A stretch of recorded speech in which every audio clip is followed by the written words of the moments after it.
La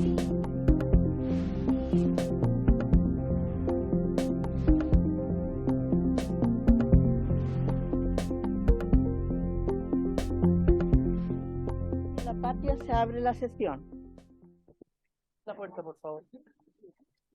Voy a hacer una recomendación a los señores periodistas. Los primeros 5 minutos, mientras estamos leyendo la cuenta, pueden estar sacando sus fotografías, y para cuando tengamos que discutir esto, le voy a pedir que desocupen la sala, ya que esto se está transmitiendo en vivo y en directo para poder trabajar nosotros en forma tranquila y tomar la decisión que corresponda. Así que ahora le doy la palabra al señor secretario para la cuenta. Gracias.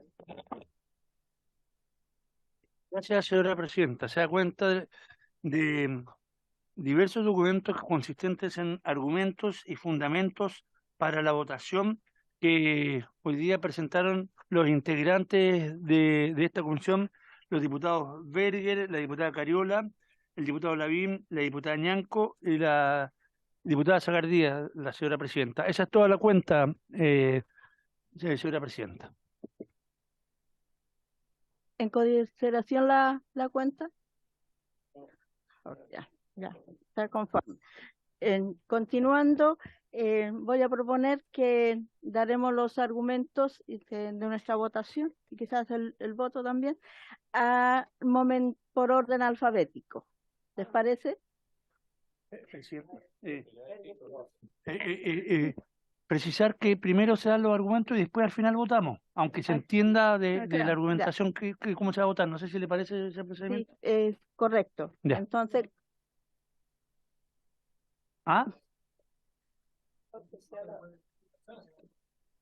Sí, mejor.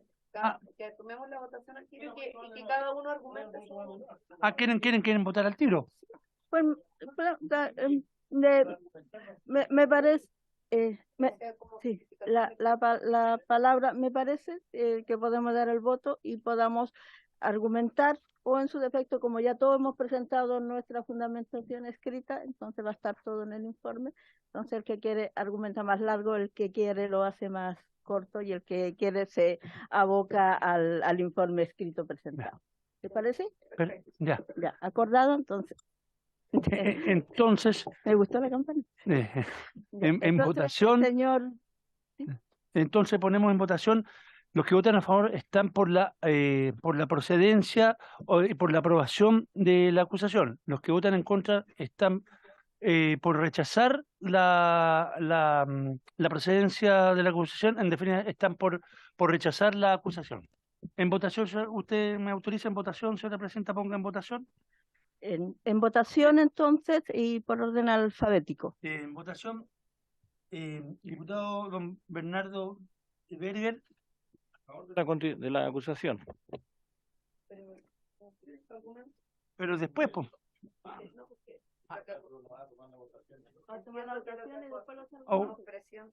Yo lo que entendí es que exacto. O sea, votación. Argumento y votación. Ya. A ver. La palabra. Acordamos de que íbamos a votar, y después el que quería daba el argumento o lo aceptaba, dejar como lo había escrito, y el que no vota simplemente y no da argumentos, y el que quiere eso es lo que estas dos cosas. Entonces, para que haya claridad, vamos a votar derechamente. ¿Estamos todos de acuerdo? Y después dar los argumentos. No, vota y da su argumento. Ya. Entonces, ya, perfecto. No, es para darle emoción a la ya, lo tengo claro. Sí. Y vota. Ya, perfecto, ya. Perfecto, ya. Absolutamente, sí. Ya. Se borra todo lo anterior. Bien. Señora presidenta, primero que todo, quisiera saludar y agradecer a todos los miembros de esta comisión, a los funcionarios encargados de ayudarnos de la Cámara y también de la biblioteca, y en general a todos los asesores que diariamente nos ayudaron a llevar adelante esta comisión. Junto a ello, quisiera agradecer su gestión, ya que efectivamente entregó garantías para todos, inclusive para nosotros como integrantes de oposición, que en la composición de esta comisión éramos minoría. Dicho aquello, quisiera pasar a fundamentar mi votación, que como se reflejará al final, es fruto del convencimiento al que he llegado luego de escuchar concentradamente los argumentos expuestos por parte de los diferentes invitados que han pasado por esta comisión durante estos días. Primero, las acusaciones en contra del ministro Kenneth Giorgio Jackson Drago son de una naturaleza que puede denominarse política, ya que se relacionan principalmente con lesiones hechas de inmediato a la sociedad misma, a los niños, niñas y adolescentes de nuestro país, y al honor y honra de las personas, y de orden jurídico, ya que se relacionan al hecho de haber dejado sin ejecución normas constitucionales y preceptos legales que rigen su actuar dentro de la normativa que regula el Ministerio de Desarrollo Social y Familia. De esta forma, la acusación constitucional se presenta como una herramienta de control que permite hacer efectivo el principio de responsabilidad constitucional determinado por los funcionarios o autoridades de gobierno, cuyo objetivo no es solamente lograr el castigo del funcionario acusado, sino más bien dar efectiva protección a los intereses públicos de todos los chilenos. Segundo, según escuchamos en los días previos, la responsabilidad política tiene que ver con la justicia de carácter constitucional, es decir, implican la responsabilidad que tienen las personas embestidas de poder frente al Estado y frente a la forma de controlar el poder. Pues bien, a mi juicio, y al tenor de los hechos ocurridos entre julio y diciembre del año 2022 y de conformidad a los testimonios entregados por los invitados a las distintas sesiones de la comisión, podría sostener que el principio de equilibrio de poder, el abuso o violación de la confianza pública, la protección de los intereses públicos y la responsabilidad que existe para los funcionarios frente al Estado se encuentran claramente vulnerados en el actuar del ministro señor Kenneth Giorgio Jackson Drago por las razones que analizo a continuación. Primero, el testimonio entregado por la propia ex-seremi de Desarrollo Social y Familia, doña Patricia Hidalgo Geldes, sostiene como parte fundamental del texto como se ha vulnerado gravemente el principio de probidad administrativa por parte del ministro Jackson, quien como líder de la cartera conocía las presiones a las cuales se encontraba sometida la ex-seremi debido al cargo de confianza que ella desempeñaba, pudiendo el ministro aprobar aquellas indebidas presiones proporcionadas por otros funcionarios de su cartera para aprobar o rechazar aquellos proyectos que se encontraban sometidos a la decisión de la autoridad técnica designada. Segundo, el ministro Jackson generó graves omisiones a su deber de supervigilancia de los servicios a su cargo y a su vez se cometieron actos que vulneraron gravemente la ley 19.653 sobre probidad administrativa aplicable a los órganos de la administración del Estado, particularmente tras hacer valer indebidamente su posición funcionaria para influir sobre una persona, en este caso contra la ex-seremi de Desarrollo Social y Familia, por contravenir los deberes de eficiencia, eficacia y legalidad que rigen el desempeño de los cargos públicos, con grave entorpecimiento del servicio o del ejercicio de los derechos, como lo fue el fallido caso de las licitaciones para resolver las listas de espera de miles de niños y niñas y adolescentes vulnerables, y finalmente por efectuar denuncias de irregularidades o por faltas de principios de probidad de las que haya afirmado tener conocimiento sin fundamento y respecto de las cuales se constatare su falsedad o el ánimo deliberado de perjudicar a una de sus funcionarias, aquello luego de haber desvinculado a una funcionaria de gobierno acusándola de no haber denunciado un delito, omitiendo o derechamente ocultando como verdadera causa de las instrucciones indebidas que se le dio a dicha funcionaria en el marco del CIA. Tercero, por infringir gravemente la Constitución Política de la República y las leyes al vulnerar el principio de probidad y de imparcialidad dentro del sistema de evaluación de impacto ambiental, aquello luego de conocerse las presiones a las cuales estaban sometidos sus funcionarios para aprobar determinados proyectos sujetos a la evaluación ambiental, como por ejemplo el Mall de Ñuñoa, la concesión Vespucio Oriente y el proyecto de solución sanitaria. Esta situación constituye un indicio plausible de irregularidades y faltas al principio de probidad por parte del ministro Giorgio Jackson, lo que implicaría gravísimas infracciones constitucionales y legales y además de una grave vulneración al sistema de evaluación de impacto ambiental. Cuarto, por dejar sin ejecución la Ley 21.302 que crea el Servicio Nacional de la Protección Especializada de la Niñez y la Adolescencia, al no reparar oportunamente las licitaciones para resolver las listas de espera de miles de niños y adolescentes vulnerables que requerían ingresar a los programas ambulatorios de protección de sus derechos. La tardanza en la aplicación de dicha ley y la invalidación injustificada de 16 resoluciones que adjudicaban programas y proyectos de reparación y protección especializada a estos niños generó un aumento exponencial de las listas de espera, con el consecuente desamparo, revictimización y, en definitiva, grave vulneración de los derechos de los niños, niñas y adolescentes que requieren de la intervención inmediata del servicio dependiente del Ministerio de Desarrollo Social.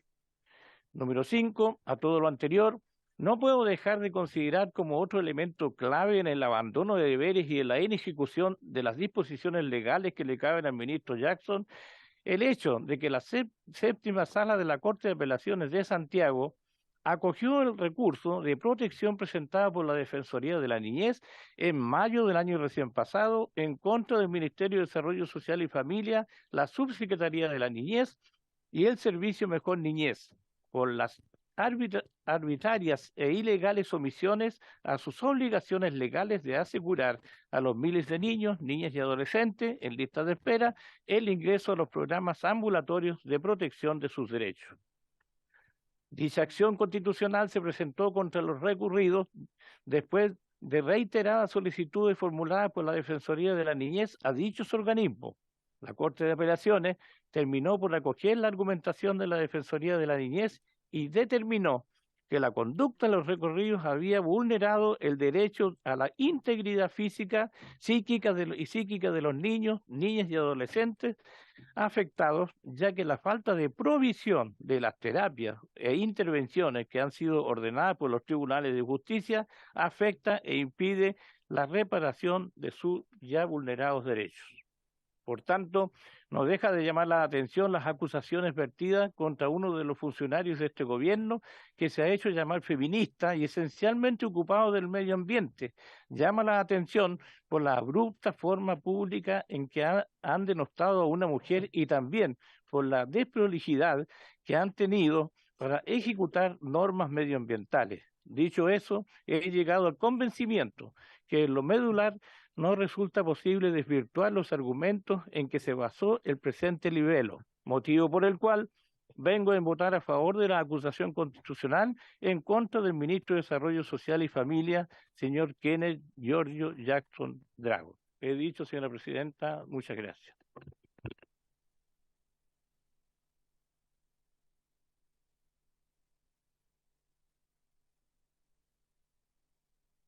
Ya, corresponde, diputada Cariola, emitir su voto.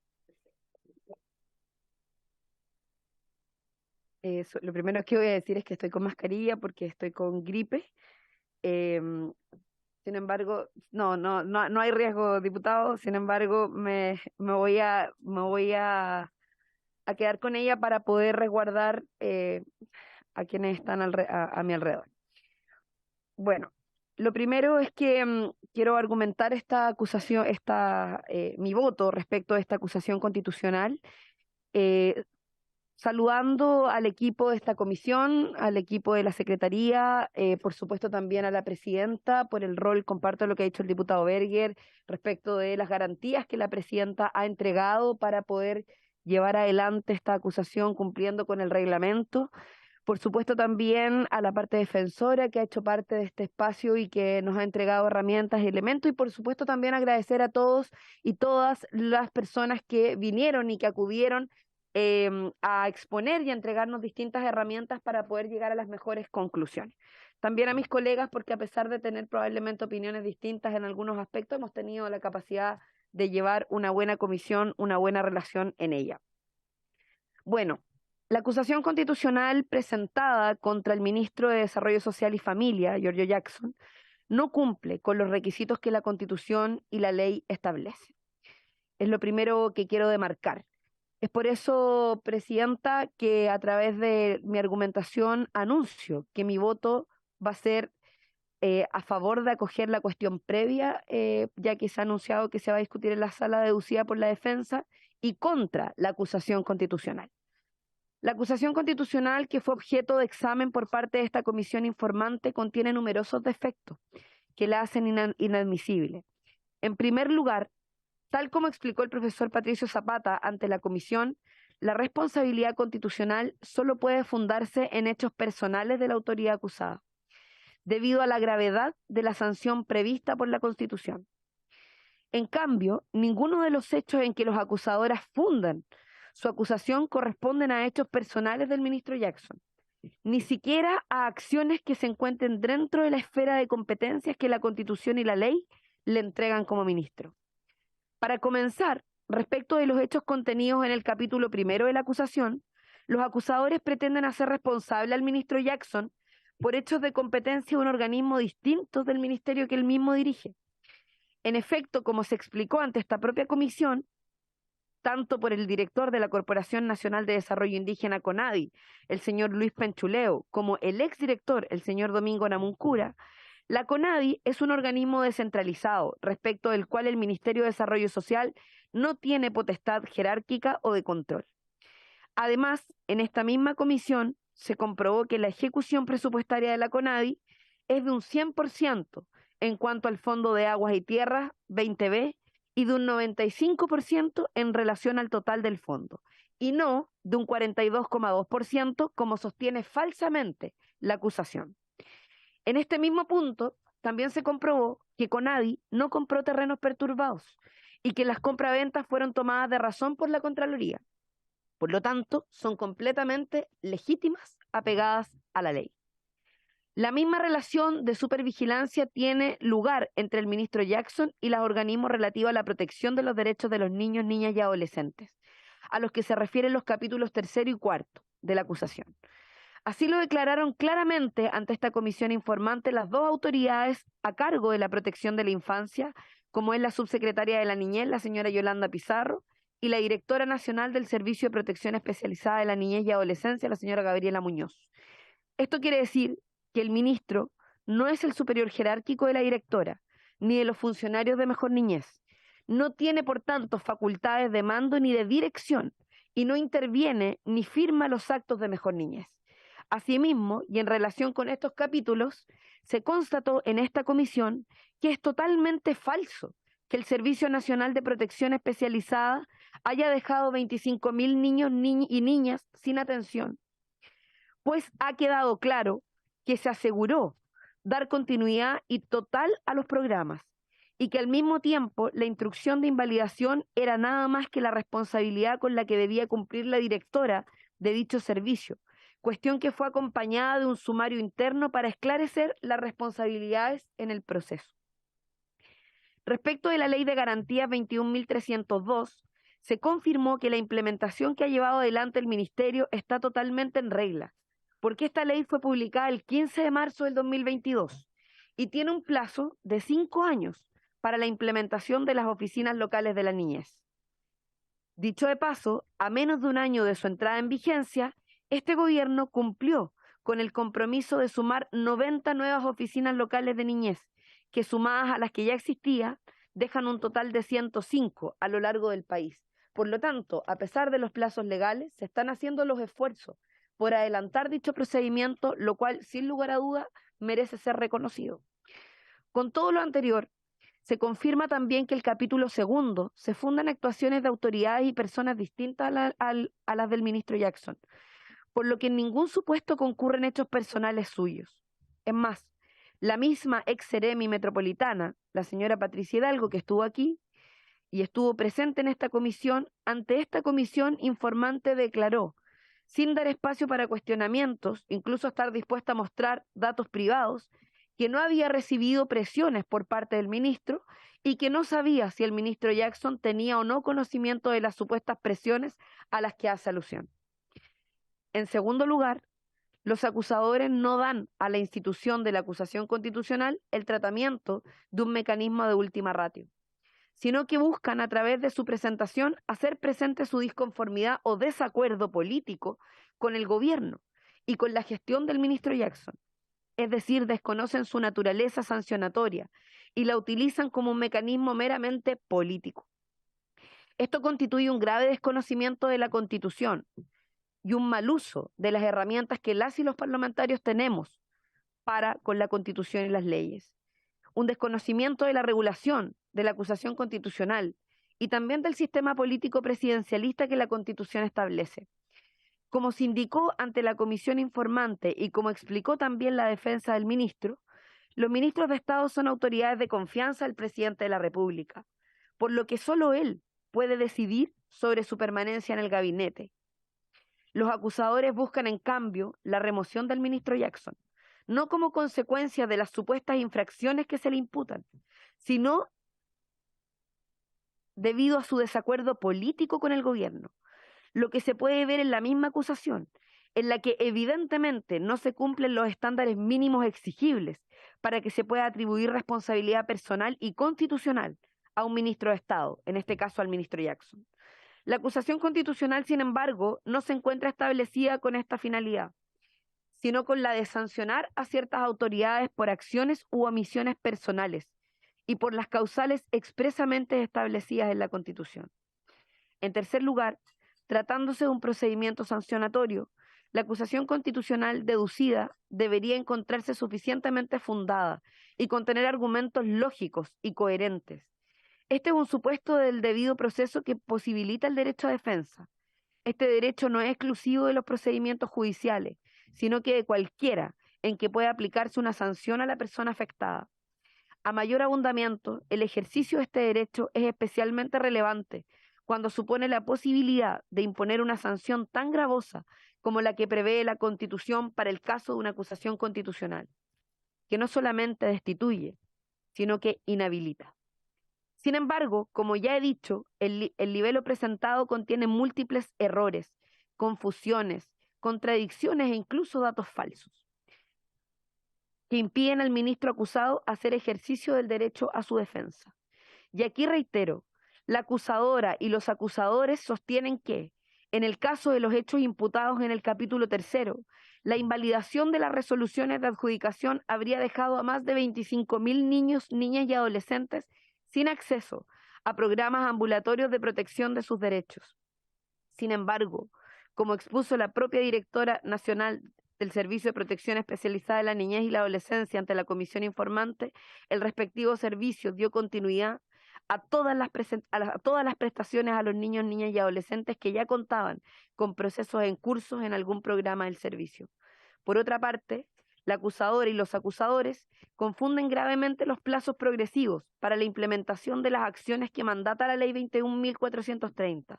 Reprochan que, a casi 2 años de su publicación, no se habría avanzado en la implementación de oficinas locales de la niñez, existiendo únicamente el plan piloto del año 2019.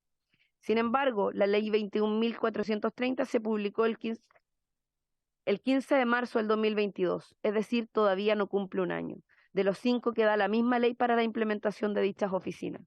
Asimismo, la acusación confunde constantemente las asignaciones de recursos que realiza la ley de presupuesto con un deber de cumplimiento estricto del presupuesto nacional, desconociendo el principio de flexibilidad presupuestaria establecido en la propia ley. Estos antecedentes dan cuenta de que la acusación no se encuentra lo suficientemente fundada para derrotar la presunción de inocencia de la que goza cualquier persona sujeta a un procedimiento sancionatorio. Es más, el señor Zapata señaló ante esta comisión informante que la ley de presupuesto es una ley especial porque fija un máximo de presupuesto.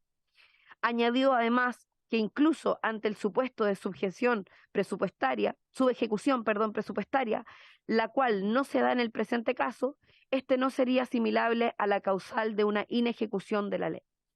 Finalmente, El libelo acusatorio invoca incorrectamente las causales de acusación en las que supuestamente habría incurrido el ministro Jackson, especialmente respecto de la causal de dejar las leyes sin ejecución.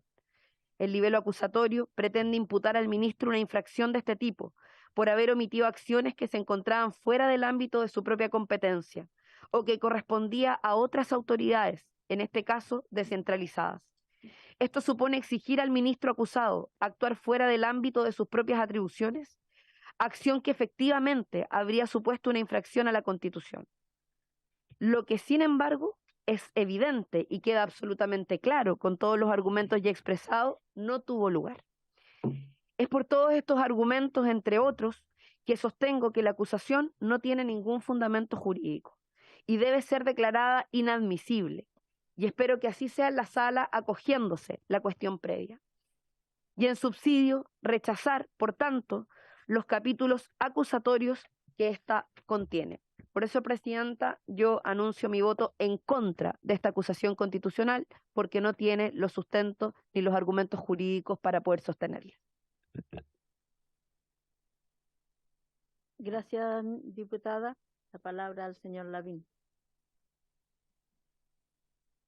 Gracias, Presidenta. Saludar a todos los colegas, la abogada, todos los que han participado en esta comisión. Agradecer, ¿cierto?, al equipo de la Secretaría, don Álvaro, Carolina, Luz, y a todos los que, el equipo informático también, que nos ha permitido poder sesionar sin problema durante estas 2 semanas. Hacer el punto también, Presidenta, lo hizo el diputado Berger, respecto a que pedimos la mayor, siendo minoría, mayor ecuanimidad, ¿cierto? Creo que ha conducido usted muy bien el desarrollo de esta comisión. Primero, quiero referirme a la herramienta de la acusación constitucional, porque hemos podido escuchar aquí a distintos expositores, abogados constitucionalistas, respecto a si la acusación constitucional tiene un sentido mixto, o sea, si es jurídico-política, o si tiene un sentido netamente político o uno netamente jurídico. Y nos señalaba el profesor Zapata en su exposición que por lo general los acusadores buscan darle un carácter netamente político, como pudimos ver aquí en la exposición del profesor Silva. Y por el contrario, decía el profesor Zapata, quienes defienden buscan darle un sentido más jurídico, como también pudimos ver en la exposición del profesor Lovera el día de ayer. Y yo creo que si bien se trata de un juicio político, en el sentido de quien juzga y quien acusa es un órgano político, esta no consiste en la persecución solo de las responsabilidades políticas del acusado, sino más bien en hacer efectiva su responsabilidad constitucional. En consecuencia, después de escuchar a los distintos expositores y de haber participado en 3 comisiones revisoras de acusación constitucional, creo que la acusación constitucional es un juicio político, pero por infracciones de tipo jurídico. Lo que implica que además de la evaluación política de los distintos actos, en este caso del ministro de Desarrollo Social, se deben configurar también graves infracciones a la Constitución y las leyes, y establecer además la efectividad de las mismas. Y esto es importante porque la acusación constitucional no solo conlleva un castigo político, por así decirlo, como es perder el cargo, ¿no?, sino que también conlleva una pena, como es la de no poder ejercer cargos públicos por 5 años. Los mismos acusadores, en los distintos capítulos, dejan en claro que no es una cuestión meramente política, porque acusan al ministro de infringir gravemente la Constitución Política de la República y las leyes.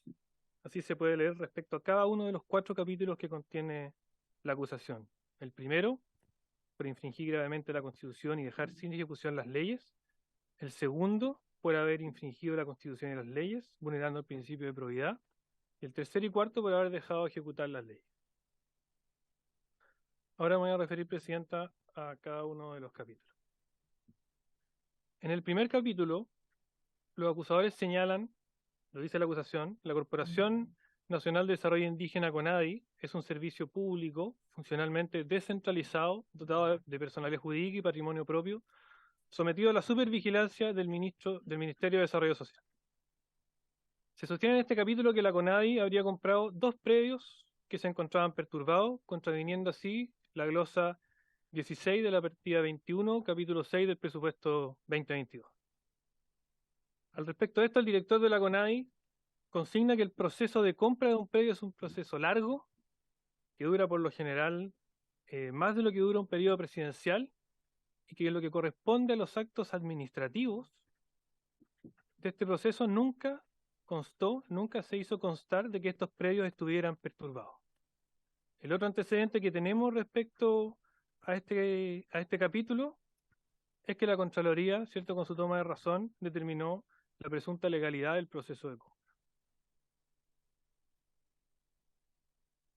Aquí quiero hacer un punto porque finalmente hay como una trampa en la compra de los predios, porque no hay ningún incentivo para que el dueño del predio haga la denuncia, haga la constancia, porque si hace la constancia no le van a comprar el predio. Por lo tanto, es muy difícil que exista una constancia cuando hay un predio perturbado. Pero bueno, ningún invitado ha sostenido algo contrario a lo señalado por el director de la CONADI en relación a que no existió un acto administrativo que diera cuenta de que alguno de estos predios estuviera perturbado. Tampoco se ha dicho nada contrario respecto a la autonomía que tiene el Consejo respecto a la compra de tierra. Y tampoco se ha dicho nada en contra de la toma de razón que hizo la Contraloría General de la República. Respecto a la baja ejecución presupuestaria que señala este capítulo, creo que todos podemos concordar con la información que se ha entregado a esta comisión, que la ejecución del Fondo de Tierra y Aguas no fue de un 42,2% como señala la acusación, sino que el 31 de diciembre fue superior al 95%, por lo que no existiría subejecución. Y de acuerdo a esto, después de leer la acusación, escuchar las distintas exposiciones, creo que en lo referente a este capítulo no hay argumentos suficientes para señalar que haya infringido gravemente la Constitución ni se haya dejado de ejecutar la ley. Respecto al capítulo segundo, pudimos escuchar la exposición de doña Patricia Hidalgo, ex Seremi de Desarrollo Social y Familia, que fue Seremi hasta el 30 de noviembre del año 2022, y a quien se le pidiera la renuncia después de votar en el COEVA a favor del proyecto para la construcción y operación de un sistema de tratamiento de aguas servidas en el sector poniente, en el sector norte de la comuna de Quilicura, quien acusó presiones por parte de la delegada presidencial y de la subsecretaria para votar en contra de lo que ella quería.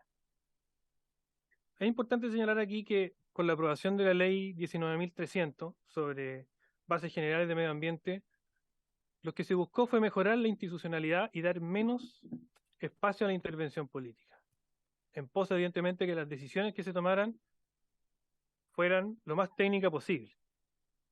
Y se construyó toda una institucionalidad con ese fin. Pero lamentablemente, dentro de ese cambio institucional, igual se dejó un espacio para la intervención política con la creación del COEGA. Está compuesto por personas, tienen calidad de política. Lo que tenemos que dilucidar en este capítulo es si existieron presiones políticas indebidas, si fueron instrucciones u órdenes, tomando en consideración que la defensa en su contestación no niega la existencia de estas, y de las cuales, según los acusadores, el ministro Jackson estaría en total conocimiento. En su presentación, el profesor de Derecho Ambiental, el señor Ricardo Irarrázaval, nos señala que el sistema de evaluación ambiental es un procedimiento que está, voy a citarlo, abro comillas, extraordinariamente regulado, uno de los más regulados dentro de nuestro ordenamiento jurídico, a cargo de un ente técnico que es el Servicio de Evaluación Ambiental, cierro comillas. Nosotros sabemos que en este procedimiento de evaluación se pronuncian diferentes instituciones y una de ellas es la Seremía de Desarrollo Social. Y lo hace para poder ver si el proyecto en específico genera o no algún impacto significativo en el medio humano. Pero el punto aquí, el punto esencial de este capítulo es saber cómo debe votar un Seremi. Y la ley nos ayuda a resolver o a dilucidar este punto. La ley 19.300, en su artículo 9 bis, dice: la comisión a la cual se refiere el artículo 86, o el director ejecutivo en su caso, deberá aprobar o rechazar un proyecto o actividad sometido al sistema de evaluación de impacto ambiental solo en virtud del informe consolidado de evaluación en lo que dice relación a los aspectos normados en la legislación ambiental vigente. En todo caso, dicho informe deberá contener los pronunciamientos ambientales fundados de los organismos con competencia que participaron en la evaluación, la evaluación técnica de las observaciones planteadas por la comunidad y los interesados, si así corresponde, así como la recomendación de aprobación o rechazo del proyecto. Y dice, en el inciso final, el incumplimiento a lo señalado del inciso anterior considerará vicio esencial del procedimiento de calificación ambiental. Entonces vuelvo a la exposición del profesor Irarrázaval, que hace referencia al mismo artículo de la ley y dice que si el ICE es favorable, o sea, si el informe de la Comisión Evaluadora es favorable y hay un cumplimiento normativo, aquello es vinculante para la comisión. Y si esta comisión actúa de forma distinta, se configura un vicio esencial que da posibilidad de reclamar ante tribunales ambientales, luego de agotar toda vía administrativa. Entonces, ¿qué dice el ICE? ¿Qué dice el informe de la Comisión Evaluadora? Dice, conforme indica en el ICE de 15 de noviembre de 2022, se recomienda aprobar el proyecto, considerando que cumple con la normativa de carácter ambiental aplicable y cumple con los requisitos contenidos en los permisos ambientales sectoriales. Y en este sentido, fueran presiones, conversaciones, instrucciones, presiones, no sé, yo voy a repetir, pero lo que buscaba era que la Seremi actuara conforme a la ley y no de manera arbitraria. Algo grave hubiera sido que si lo hubiera instruido, si le hubieran hecho presiones, se le hubiera dicho a la Seremi que votara contraviniendo lo que dice el informe de la Comisión Evaluadora. Pero este no es el caso. De hecho, es el caso contrario. El capítulo 3 hace referencia a un proceso de licitación frustrado que inició el 29 de julio de 2022 y cuya finalidad era adjudicar 17.848 plazas en programas ambulatorios y otros de diagnóstico del Servicio de Protección Especializada de la Niñez y Adolescencia para atención de niños que han sido vulnerados en sus derechos. Un curso que era a nivel nacional. ¿Cuál es el problema aquí? Los acusadores dicen que se había dejado de cumplir las leyes, dejando el servicio de atender a niños, niñas y adolescentes, lo que evidentemente sería muy grave. Respecto a esto, la licitación es un proceso administrativo. Esta fracasó y existen los sumarios respectivos que buscan esclarecer cuáles fueron los motivos por los que el servicio finalmente decidió iniciar un proceso de invalidación. Y esos sumarios van a establecer cuáles son las responsabilidades administrativas. A mi juicio, lo más relevante y lo más grave es saber si esto significó que niños, niñas y adolescentes quedaran sin atención y que estos programas perdieran su continuidad. En ese sentido, tanto la directora del servicio como la subsecretaria señalaron en su exposición que no quedó ningún niño sin atención. No hubo expositores que declararan lo contrario. Tampoco la acusación señala algo en concreto respecto a esto. Y por eso es que quise ir un poco más allá para tener más antecedentes y poder tener un mejor juicio al respecto. Tuve la oportunidad de reunirme con exfuncionarios del servicio que fueron parte del proceso de licitación. Ellos dieron cuenta de graves fallas en el proceso y así lo hice ver en las sesiones de esta comisión. Por lo menos falla grave en la conformación de la comisión evaluadora respecto al menos el concurso de la región metropolitana, y lo que de ser así constituiría un vicio en el proceso, y espero que los sumarios en curso puedan dar cuenta de eso. Y también hablamos de lo que a mí me parece más relevante, que es la atención de los niños, niñas y adolescentes. Y de eso no existe ningún antecedente concreto con los que pueda contraargumentar lo que señalaron tanto la subsecretaria como la directora de la niñez.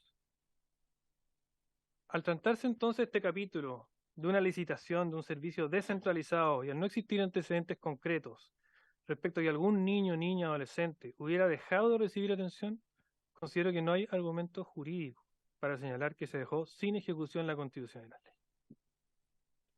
Respecto al capítulo 4, seré muy breve, ya que se refiere a la implementación de las OLN, las oficinas locales de niñez, y la misma ley otorga un plazo de 5 años para su implementación y aún restan 4.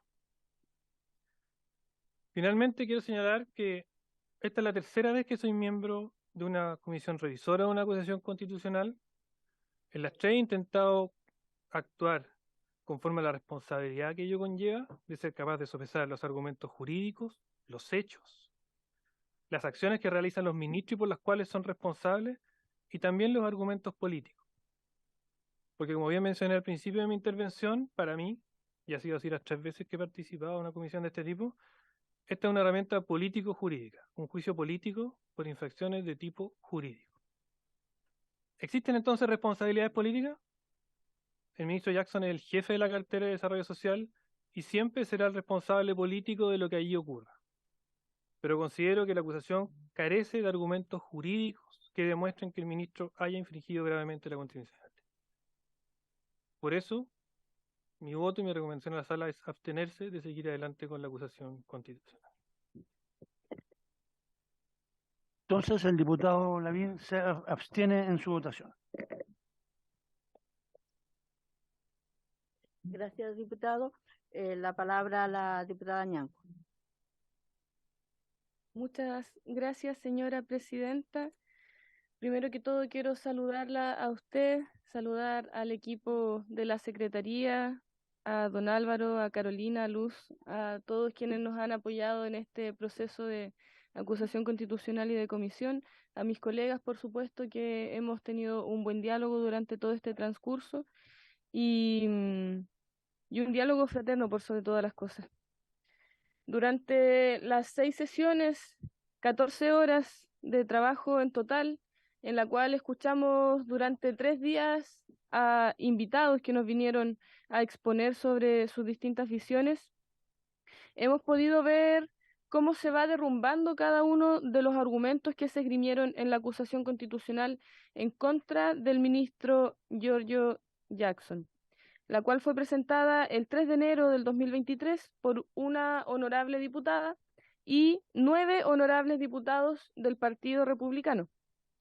Revisada esta acusación constitucional, el escrito de contestación presentado por la defensa, así como las 9 audiencias celebradas en esta comisión, me he formado la convicción de que esta acusación, injusta e infundada, es improcedente por los siguientes motivos. En primer lugar, como pudimos escuchar de las intervenciones de los expertos, don Patricio Zapata y don Domingo Lovera, hay que recordar que, de acuerdo a nuestra Constitución, la doctrina y las interpretaciones que esta misma corporación ha hecho sobre las acusaciones constitucionales, estas persiguen la responsabilidad constitucional de las autoridades y no la responsabilidad política. Se trata de una herramienta excepcional, cuyas causales se encuentran establecidas taxativamente en esta Constitución y deben interpretarse de forma restrictiva. Lo anterior es importante porque en este caso la y los acusadores buscan criticar políticamente al ministro sin que existan acciones u omisiones personales que se le puedan imputar y que infrinjan a la Constitución o las leyes o las dejen sin ejecución. Tal como indicó el abogado Patricio Zapata, acoger la cuestión previa se debe a que el escrito de la acusación constitucional no satisface los requisitos básicos. Si bien la falta de fundamentos para configurar la causal de acusación de un ministro de Estado se manifiesta a lo largo de toda la acusación, quisiera centrarme especialmente en el primer capítulo. En este se le imputa al ministro una supuesta inejecución de las leyes a causa de la subejecución del presupuesto de CONADI, de una supuesta compra de tierras perturbadas y de la inexistencia de una política indígena o de una agenda indígena. Sin embargo, como ha quedado claro de la contestación de la defensa y de las audiencias celebradas en esta comisión, me gustaría aclarar los siguientes puntos. Número 1. El ministro no tiene atribuciones sobre el presupuesto de CONADI, siendo este un servicio público descentralizado, correspondiendo esa función a su jefe de servicio. Es más, si el ministro hubiese actuado en ese ámbito, estaría fuera de sus competencias y por tanto su actuar sería completamente ilegal. Se trata de una confusión por parte de las y los acusadores respecto de la administración del Estado y las competencias que tiene cada organismo. Esto de conformidad a la regulación legal y vigente, y según fue confirmado expresamente tanto por el actual director de CONADI, Milamién don Luis Penchuleo, como el exdirector de CONADI también, Milamién don Domingo Namuncura. 2. Por otro lado, como también queda claro del escrito de contestación, la subejecución de la ley de presupuestos no constituye a una infracción a la ley, ni la inejecución de la misma, ya que la ley de presupuesto contiene asignaciones máximas de recursos que se rigen por el principio de flexibilidad presupuestaria y la posibilidad de reasignaciones. Esto fue claramente señalado por los expertos en Derecho Constitucional y Derecho Administrativo respectivamente, don Patricio Zapata y don José Miguel Valdivia. En particular, el abogado Patricio Zapata indicó que la ley de presupuestos es especial al establecer una esgrimación de los ingresos. Asimismo, expuso que la subejecución presupuestaria no es equiparable a la inejecución de una ley. En cualquier caso, tal como muestran los datos de la Dirección de Presupuestos que se acompañan en el escrito de contestación y en la presentación del director de CONADI, Milamien Luis Penchuleo, se aclaró ante esta comisión que en el presupuesto global de CONADI, al 31 de diciembre se tiene una ejecución del 97.58% y específicamente en lo concerniente al artículo letra B, correspondiente al Fondo de Tierras y Aguas que maneja esta institución. Hay ejecución del 100%. 4. También en relación al primer capítulo acusatorio, el diputado señor Johannes Kaiser, en su presentación del libelo acusatorio, señaló ante esta honorable comisión que el ministro Jackson es responsable de la compra de tierras a comunidades indígenas conflictivas y que comprar tierras que están siendo usurpadas o que son objeto de violencia para entregarlas a los actores violentos es una forma de premiar y fomentar la violencia que vivimos en el sur de Chile. 5. En esta aseveración de uno de los acusadores, señora presidenta, hay dos circunstancias que no son efectivas. Primero, que se le compraron tierras a comunidades conflictivas y que estos terrenos se encontraban perturbados. Aquí quiero detenerme para invitar a los acusadores, por el bien de nuestro país y de la democracia, a no seguir faltando, por favor, a la verdad. Respecto a esto, quedó demostrado también que el ministro no tenía ninguna competencia ni responsabilidad al respecto. ¿Cómo podría entonces ser procedente una acusación constitucional en su contra?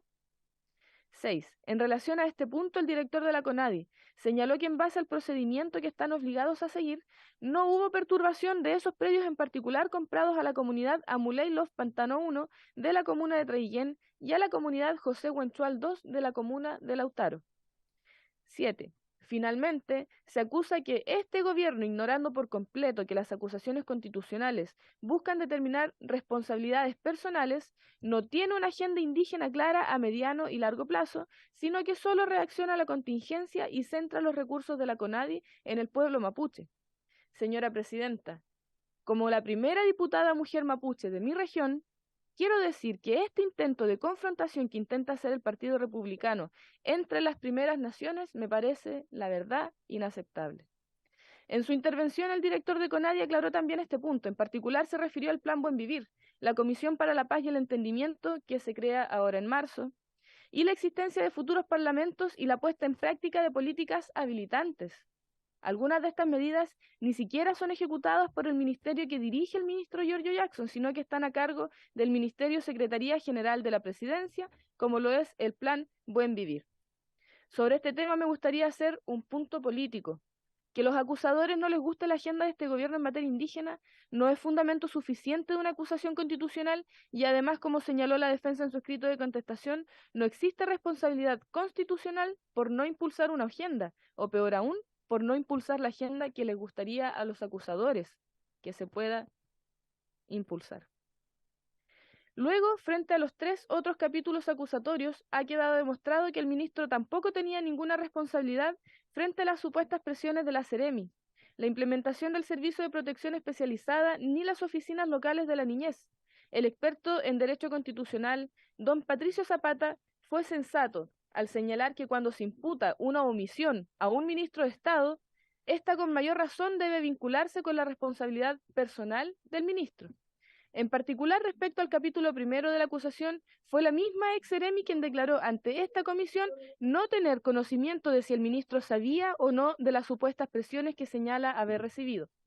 Por otro lado, respecto a los capítulos tercero y cuarto, tanto la subsecretaria de la Niñez, doña Yolanda Pizarro, como la directora nacional del Servicio de Protección Especializada de la Niñez y la Adolescencia, declararon los avances que han existido en la implementación de las leyes número 21.302 y número 21.430. Respecto a esta última ley, también es necesario recordar que no solo se ha avanzado en la implementación, sino que el plazo para ello es hasta el 15 de marzo del 2027, cuestión que dejó bastante clara el invitado don Domingo Lovera al expresar que si esta acusación se llevaba a cabo, se aplazarían mucho más estos mismos tiempos. Con todos estos casos, además, tanto el escrito de contestación como las intervenciones de las autoridades correspondientes en esta comisión mostraron que no existe un incumplimiento tampoco de las autoridades competentes.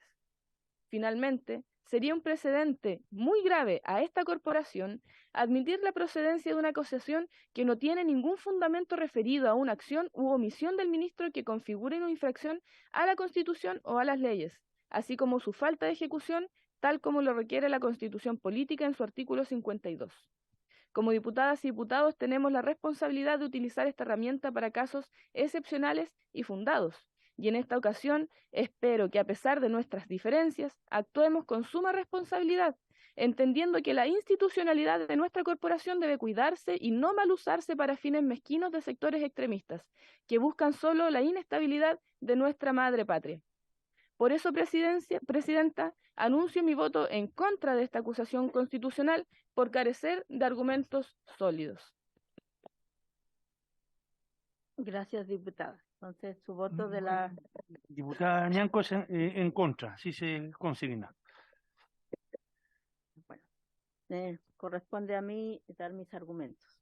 En primer lugar, quiero agradecer a la comisión por la responsabilidad que me dieron en forma unánime y más los agradecimientos de haberlo hecho bien. Agradecer a la Secretaría y aquí a los abogados por el trabajo que hemos realizado en estas 2 semanas, que ha sido de mucha colaboración. También al respeto que se ha mantenido en la sala, tanto de la parte acusadora como de la parte de la defensa, que hemos hecho un ejercicio de respetarnos y de ejercer la democracia. Gracias. Y también agradecer a los periodistas todos que han acatado la decisión de haber salido de la sala para dejarnos trabajar en forma tranquila, y especialmente a mi equipo personal como diputada, que en todo momento me ha estado blindando. Paso a fundamentar. Argumentos para desestimar la procedencia de la acusación constitucional al ministro de Desarrollo Social, Kenneth Giorgio Jackson Drago. La acusación constitucional contra el ministro de Desarrollo Social, Giorgio Jackson, no se sustenta en ninguno de sus capítulos del libelo acusatorio, pues se recomienda rechazar su procedencia debido a los siguientes argumentos que pasaré a exponer. Como consideración previa, debo señalar que el libelo acusatorio es de carácter general, con una interpretación amplia, no cumpliendo de esta manera con los requisitos mínimos que establece la Constitución Política del Estado, la cual se requiere un incumplimiento específico y probado que configure una causal determinada en la Constitución, lo cual no se logra apreciar en el desarrollo de esta. En este mismo sentido, debo señalar que de acuerdo a las exposiciones de los académicos de gran trayectoria, específicamente el profesor Patricio Zapata, quien señaló que incluso podríamos estar bajo un abuso de este recurso fiscalizador del cual estamos dotados los diputados y diputadas, que es nuestra facultad de fiscalizar los actos de gobierno. Sin embargo, existiría más bien un mal uso de esa facultad fiscalizadora, que es la acusación constitucional contenida en el artículo 52 de la Constitución Política de la República. Otro aspecto de relevancia en cuanto a su fundamento, este se basa en estándar ético, político y moral que debe tener un ministro de Estado, y se le reprocha al ministro Jackson no cumplir con este estándar, así como también aspectos de mérito o de oportunidad, que por lo demás son siempre opinables. Sin embargo, ¿son argumentos suficientes para fundamentar una acusación constitucional? ¿No debiera usarse esta herramienta para enjuiciar críticamente decisiones de mérito o de oportunidad? El uso de los principios, como el principio de probidad, como norma infringida, tampoco se debiese usar.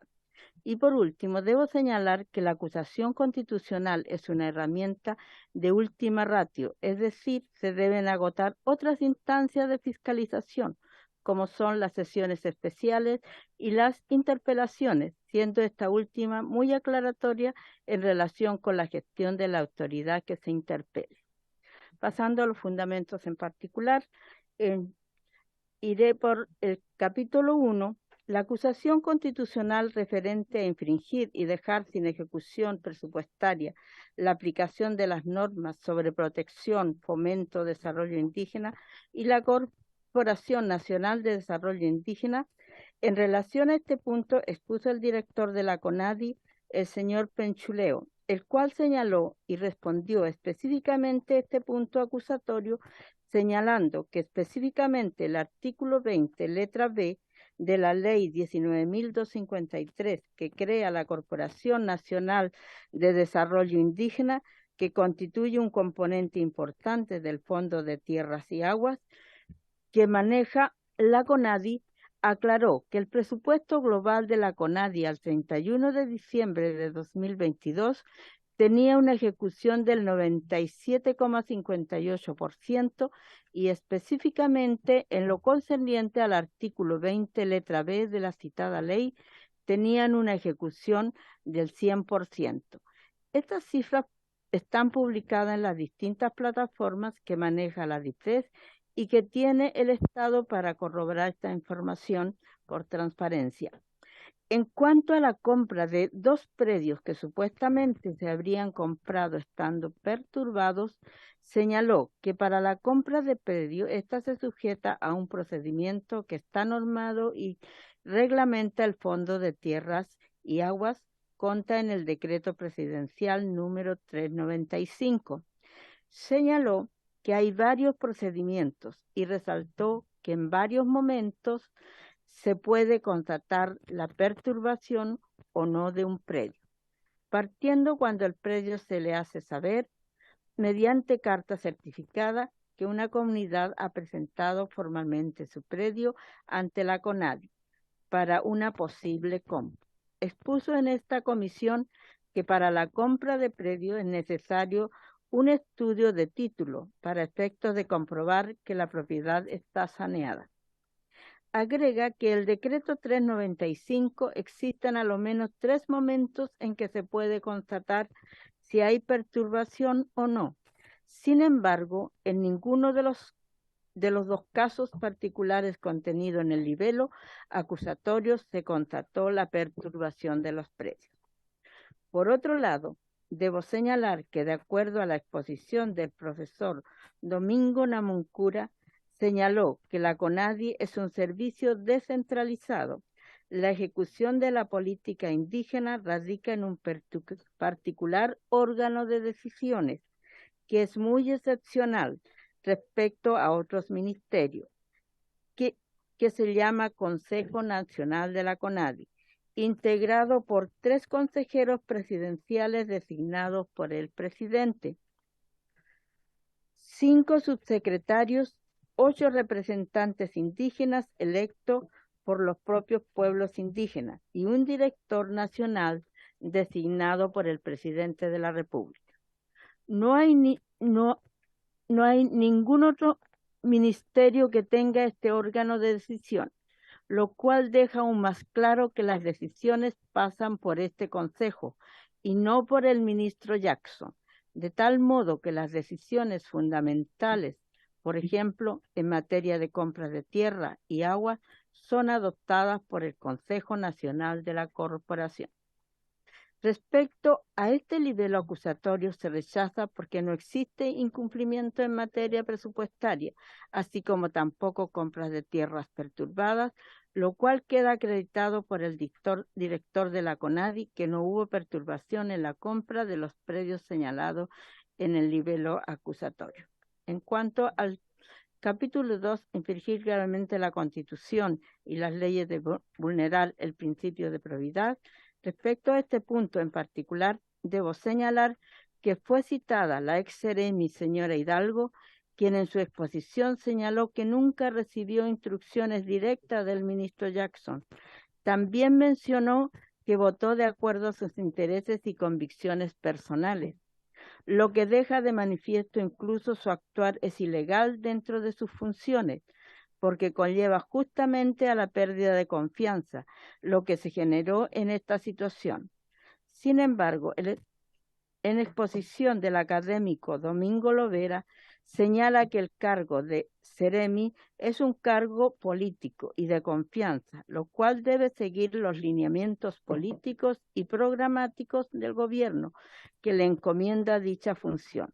Por lo tanto, es de exclusiva facultad del presidente, a través de la cartera respectiva, asignarla o removerla sin justificar su remoción. No se aprecia infracción a la Constitución, menos vulnerando el principio de probidad y la imparcialidad, toda vez que el único vínculo y relación del ministro Jackson con la ex Seremi de Desarrollo Social era que el cargo correspondía a su ministerio. 3. Dejar sin ejecución la Constitución y las leyes en lo que respecta a la Ley 21.302, que crea el Servicio Nacional de Protección Especial de la Niñez y Adolescencia, y la infracción al deber de supervigilancia que le corresponde al ministro Jackson en tanto autoridad tal. Respecto a este punto del nivel acusatorio, expuso la directora del Servicio Nacional de Protección Especializada de la Niñez y Adolescencia, doña Gabriela Muñoz, quien señaló que el servicio ejerce su competencia a través de la oferta programática. Destacó que el 97% de la oferta se hace a través de organismos privados, que son acreditados de acuerdo con una serie de estándares que considera el servicio para garantizar que cuentan con organismos que cumplen con ciertos criterios de sostenibilidad. Dicho concurso se enmarca en la Ley 20.032. El servicio convoca a través de los concursos públicos y ofrece una oferta programática. En este caso, el segundo concurso se desarrolla básicamente para programas de carácter ambulatorio, diagnóstico y programas de reparación, el cual fue invalidado debido a diferencias en la base de licitación. Argumenta que dentro de este proceso, y aclara que luego de los resultados de la adjudicación, en la fase de presentar recursos administrativos, los organismos colaboradores acreditados presentaron 78 recursos de reposición. Debido a la presentación de estos recursos de reposición, es que se decide iniciar un proceso de invalidación. Sin perjuicio de aquello, no se dejó de atender a los niños, niñas y adolescentes, ya que aún está en curso el proceso de invalidación, lo cual los programas siguen prestando servicio. Por otro lado, la invalidación es un acto administrativo y de exclusiva competencia de la autoridad, en este caso la Dirección de Mejor Niñez. 4. Falta de ejecución de la Ley 21.430. Respecto a este capítulo acusatorio, expuso la subsecretaria de la Niñez, señora Yolanda Pizarro. Señaló que no han dejado de prestar servicio a los niños, niñas y adolescentes. En tanto, la señora Pizarro expuso acerca de la implementación de la Ley 21.430 de garantías, la cual fue publicada el 15 de marzo del 2022 y crea el sistema de garantías y protección integral de los derechos de la niñez y adolescente. Señalo que esta ley marco establece la creación de las oficinas locales de la niñez, las cuales deberán ser instaladas en todo el territorio nacional en un periodo de 5 años, a partir de la publicación de la ley, que fue en marzo de 2022. Refiere que el actual gobierno se comprometió en primer año de entrada en vigencia de la ley la implementación de 90 oficinas locales de la niñez. Señaló que los 90 municipios aceptaron y firmaron los convenios. Se transfirieron los recursos y en la actualidad las 90 comunas tienen sus recursos transferidos y con ello se va a poder iniciar el proceso de la instalación en lo concreto y en lo físico, para lo cual el gobierno tiene un plazo de 4 años. Más para su completa implementación, por lo cual no se sustenta bajo ningún precepto normativo algún incumplimiento por parte del ministro de la cartera de Desarrollo Social y más bien la no ejecución de la Ley 21.430. Señala además que no se ha dejado de garantizar la atención a los niños, niñas y adolescentes que están siendo atendidos en los programas, por lo que no se dejó de prestar servicios de la Ley de Garantías sobre dejar sin protección especial a la niñez y adolescencia por haber dejado sin efecto la segunda licitación. Respecto a la resolución 60.015 de 30 de noviembre de 2022, la cual invalida las resoluciones que habían sido aprobadas las licitaciones a distintos órganos colaboradores debido a un estudio detallado de dichas licitaciones, mediante las cuales se detectaron vicios vulnerando las bases de licitación, lo cual demuestra, muy por el contrario de esta acusación, una correcta administración de los recursos públicos, gestionando con eficacia y eficiencia principios fundamentales de la administración pública. Esta resolución, que invalida las resoluciones que concedían las licitaciones antes mencionadas, en ninguna parte señala que se deja sin atención a los niños, niñas y adolescentes. La resolución en su relato tiene el cuidado preciso de hacer todo lo contrario a lo que señala la acusación, ya que demuestra responsabilidad de la Dirección de la Niñez, subsanar a tiempo antecedentes que podrían ser detectados más adelante en perjuicio de un servicio que no tenía las condiciones idóneas para prestar atención a niñas, niños y adolescentes. Como se podrá apreciar, no existen fundamentos suficientes y concretos contenidos en los 4 capítulos acusatorios del libelo para considerar la pertinencia de esta acusación, e incluso debo mencionar que la acusación constitucional, lo que tampoco se logra apreciar específicamente en qué actos del ministro Giorgio Jackson le recae alguna responsabilidad.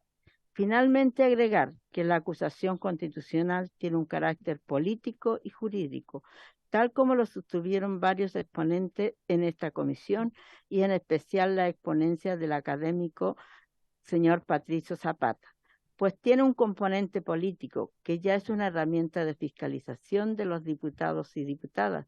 Se estudia su procedencia en la Cámara de Diputados y Diputadas y se vota. Por otro lado, su componente jurídico constitucional dice relación con que se debe ajustar a un procedimiento, se deben cumplir estrictamente con los requisitos establecidos en la Constitución, por cuanto la naturaleza jurídica de esta acusación es político-jurídica. Por último, no se puede estar haciendo uso indiscriminado de esta herramienta de fiscalización, lo cual se ha ido desprestigiando en los últimos años, lo cual da cuenta que no se utiliza como herramienta de última ratio. Por todas estas argumentaciones, es que rechazo esta acusación constitucional interpuesta en contra del ministro de Desarrollo Social, señor Giorgio Jackson, y mi voto es en contra. Perfecto, estimada presidenta. Su voto es en contra. Resultado de la votación. Un voto a favor de la procedencia de la acusación, 3 votos en contra por rechazar la procedencia y una abstención. En consecuencia, la comisión recomienda a la honorable sala de la corporación rechazar la procedencia de esta acusación conforme a los argumentos y fundamentos antes esgrimidos. Sí, rechaza la comisión revisora rechaza la acusación constitucional y pase a la sala. Así es. La campanita. Ya. Se levanta la sesión por haberse cumplido todos los objetos. Por haberse cumplido los objetos, se levanta la sesión. Se levanta la sesión. Sí. Por el total objeto. Sí. Por haberse cumplido el total objeto de esta sesión, se levanta y damos por concluido nuestro trabajo de comisión.